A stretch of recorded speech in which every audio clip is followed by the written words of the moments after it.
Now, 30% of your score just has to do with your credit cards.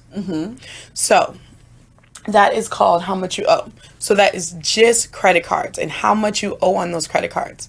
So let's say I helped you get $1,000 credit card and you went and spent $500 on this card, you'd be at 50% utilization of the card.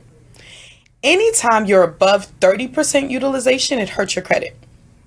Okay, that's the magic number, 30%. Nope, that's not the magic number. Okay. Yeah. But 30%, when you're over 30%, it hurts your credit. Okay. When you're under 30%, it helps your credit. Okay. Okay. So we want to be way under 30%. So we Got can it. really, really help our credit. So, but when you're over 30%, like the closer you are to the limit, the more it hurts your credit.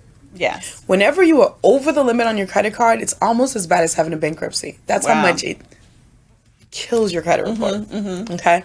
So you want to be way under 30%, especially when you're about to buy a house, about to buy a car.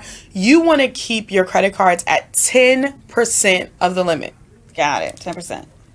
10%. I know that seems low, right? It is pretty 10%. low. It is low. So 10% of $1,000 would be $100. So what I'm saying is you should not spend more than $100 on a $1,000 credit card. Okay. Now, people are always like, Bonita, why do I have a credit card? Like, what's the point? Right? If you can only spend that low, right? So they're testing you. They want to see that you are not dependent on this money. Right. That you're just using it and it's just like play, right? It's not like something that you have to use every month to get by. Exactly. So you want to keep your cards really low. 10% is the magic number. Okay.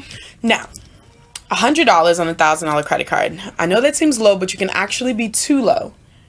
Anytime you're below 1%, it becomes neutral. It's kind of like you're not even using the card, and they don't give you any points. I've seen credit scores drop 50 points because people paid their cards down to 0. Okay. Yes. So you got to keep a little bit on there, just not too much. Got So it. 1% would be $10, 10% would be $100. So you want to balance the balance between 1 and 10% at all times. Okay. All times does mean all times. A lot of people think, okay, I'll charge it up to $500 and I'll pay it down to $100 before the bill is due and I'll be fine. The problem with that is you do not know when they're going to report the limit and the balance to the credit bureaus. Just because you pay your bill at a certain time each month doesn't mean that's when they report it. They report it at different times each month It varies. because they don't want you to figure out their equation. That's messed up. That's the rule, but that's the thing. setup. That's the setup. Yeah. But the whole point is for us to understand the rules Right. so that we can win.